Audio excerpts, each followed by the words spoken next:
What's up, fellow lords of gaming? Welcome back to another episode of Marvel Future Revolution, where I give you guys the good, the bad, and the ugly, my first impressions of Dark Domain Part 2.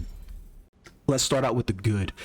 Overall, I found the areas that we needed to traverse in order to complete Dark Domain to be very excellently done. The character models for Mephisto, Hela, Angela, Tyr, the whole host of characters to include Scarlet Witch's involvement in the storyline, Thor's involvement, it definitely had a great expanse. I mean, even Deadpool was injected at the beginning of the story. I don't believe other people to talk about that insinuates that he's going to be the next character, although he probably should be, because it would generate a huge amount of fan base. Let's talk about the story overall.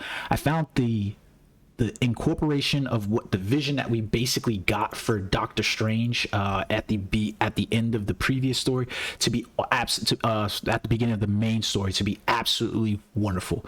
Some of the images that were provoked in there were just amazing.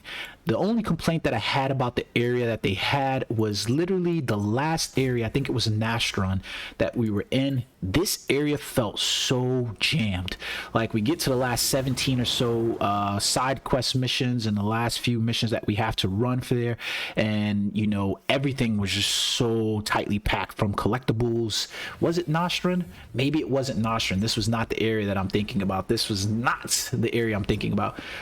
It was the last area of the storyline. I really can't remember offhand which area it was, but nevertheless, I thought the inclusion of a lot of stuff that was put inside the game was just absolutely amazing. And I'm definitely looking forward to seeing how they develop the story some more. Now, let's talk about one of my biggest gripes about the game. Essentially, coming into the game, you expected that the storyline would push forward the leveling process inside here, especially because they decided to increase the level to 120. However, most of the storyline revolves around the player characters being at 103. You always see the 103 marker up there, and this did something, right? Because basically every character, every player can only get to about level 114 inside the story, and that's completing everything. You couldn't really get any further than that, right? Which means that in order for you to get from 114 to 120, you need to invest in training grounds. And what they implemented in here was that they showed what they are really about, as they always are. Everything sits within inside of Marvel Future Revolution and a tier scale. Pay to win, RNG, time gate. So essentially, why do I say this? Because if you looked at any of the companions inside of the new companions that were introduced, whether it's Baron Mordo, whether it's Ghost Rider, whether it was Cassim, you see that there is a intent here, right? There's XP gains that were got. So for instance, my Ghost Rider is at level 3, so he's 6.6, right? My Baron Mordo, who I just acquired recently, he's at 6.6. I don't know where my dude is. He's at 6.6. So overall, between all of those stats inside here, I basically have about a 20% XP gain. Now, the reason why I say this is pay to win, then followed by RNG and followed by time gate, is because clearly the only way for you to really receive these characters at usable levels is for you to pay for them. You either pay for Ghost Rider, you either pay for Cassim and Chuckles, you either pay for Baron Mordo, or you hope to get lucky in RNG by whatever tickets you have accumulated in order to receive these characters at a level. So that's the RNG, right? But then there's all that paced up against the time gate, because essentially I want to show you this to make this point, is that if you look at my character, I'm set at roughly 49.35%. I could not hit the level 120 this week because there's a time gate on training grounds, right? So if I was to go inside training grounds inside here, there's a max amount of training ground activity time, even if I have more tickets. So like, for instance, in my inventory, I have more training ground tickets, right? But there's a time gate even on that. So essentially, you create a system of, you know, pay to win, because your pay to win players are going to be able to use less training time tickets and less time in the training ground zone trying to level up characters if they've paid for those companions. So you get what I'm saying. You are creating a bigger gap between the free to play and the pay to win players. It's just what it is inside this game. Like I said, there's a tier inside here: pay to win, RNG, time gate. So you're up against that, and you can see where I've literally talked to you guys about the Marvel Mall before and said, look, we're literally looking at the Marvel Mall in this game in terms of that. You're either all in or you're not in, because just dipping your feet in isn't going to be enough. So I dipped my foot in, right, because I got my I paid for my Omega season pass, and in less than 2 days I was able to complete all the rewards here that you see for the entire Omega season pass. I got my Ghost Rider, but I didn't go full in on investment, meaning to get the Baron Mordo and stuff like that. You know, I basically waited, and then I was running the training grounds hoping that it was going to be enough in order to get me to 120, and then I finally got my Baron Mordo for training grounds, and guess what, it wasn't enough. So now I'm sat at 119.49, which means that I also can't complete the other content, right? So let's move on from that discussion. Let's talk about the new blitzes that's added in the game, right? The Devil's Reign blitz is it's a decent enough blitz. You know, it feels like, you know, Sakaar or Xander, you know, Spec Ops dog water mode. It feels like that. But the question about the blitz becomes whether or not it was necessary to include a new blitz that invalidated our battle badges, right? Because at this point you can clearly tell that your level, meaning 115, level 115 for your character, level 120 for your character, does not matter as much in this game, other than to do what? Time gate your character. Because the thing that ultimately matters in this game is your player's power level. Your power level is the thing that matters the most. This number right here, this level right here, it acts as nothing but a time gate stamp. The problem with adding new power levels inside here and new blitzes and stuff isn't necessarily that the blitzes aren't good, is that you still haven't addressed the main thing. It's in 6 months we've had our level 100 badges invalidated, we've now had our level 105 badges invalidated, and we've had even our 110 badges seemingly invalidated, because there's no more use for these badges anymore. You know, you're basically looking down the barrel at 120 badges and trying to get the new stats for those, right? The better core systems inside there, and playing around with the roles for those. So it's one of those things, again, that's time gated and not implemented very well. These are my impressions.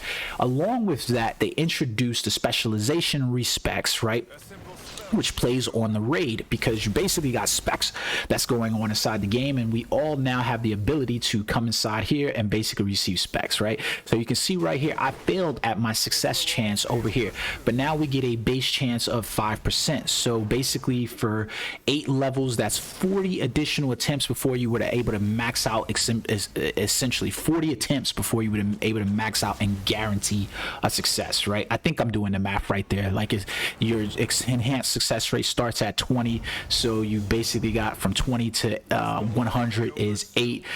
It's 2 every 10 levels, so I'm pretty sure that that's 40 chances before you go up. Now the likelihood is that you're not going to hit 40 attempts before that hits 100% max, if it reaches 100% max. But this is something that needs to be removed, because again, it represents a piece of what they are doing. Again, pay to win, meaning I could go and pay for these convergent particles and fragments inside here, right? Or I could deal with the RNG of receiving these fragments inside here, and then deal still with the time gating of these fragments inside here, all to just level up my character. You see what I'm saying here? There's a following pattern in here: rinse, wash, repeat. Pay to win, RNG, time gate. So the potential enhance for a lot of characters in here, this level 5 notion side here, was also something that was Was it needed? Did it really help the characters any? So for Doctor Strange, we got defense, HP, and accuracy rate. But I look at this and I go, the accuracy rate is nice, but I would have much preferred to have my cooldown decrease back. You know what I mean? Like the cooldown decrease that you took from here. If you knew you were going to implement this, right? You knew this new level 5 was going to come inside here. Then why did you not just leave our cooldown decrease here, or at least give our cooldown decrease back?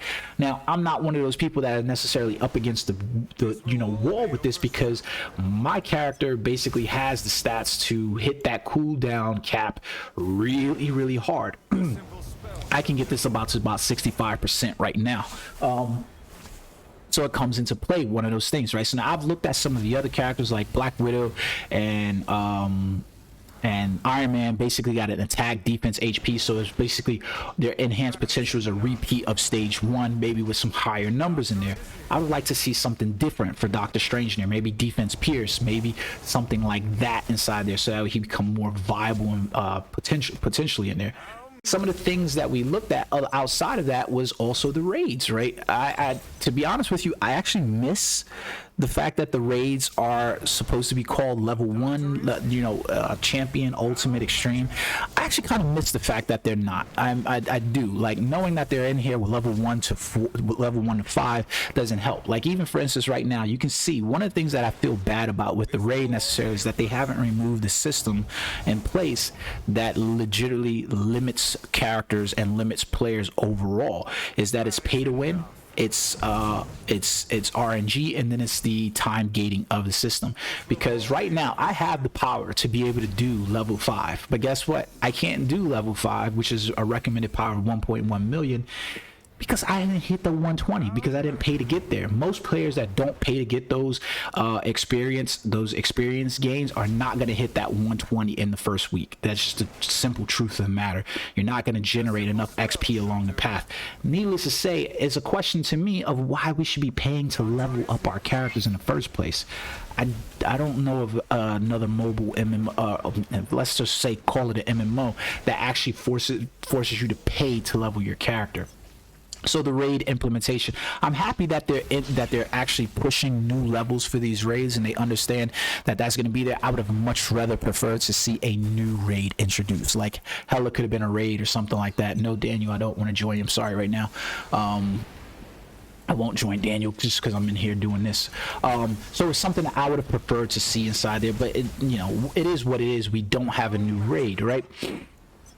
These are some of my general synopsises of the way the game is, that I would have preferred different things happen. I think the biggest one that really irks me about this game is literally the pay to win model that has now been implemented specifically with the training ground tickets. This is one of the things that I'm really, really dead set against, is the training ground tickets. It's just something that just needs to be taken care of. It's almost, in my mind, become as big of an issue as cores. We haven't had anything, despite having this conversation with the developers since about November, where Danny Koo and a bunch of people didn't want to address the core situation at all. And so now we're still looking at these core situations in the same regard, is that basically, the cores are shit, they're not fixing it, and we have no place to go from there. I would love to see them fix this overall, because I think it would be absolutely amazing if they fixed it. Do I imagine that they're going to fix it? I don't see it happening anytime soon. My main overall thing with every game is, like, somebody said it previously, every game's pay to win.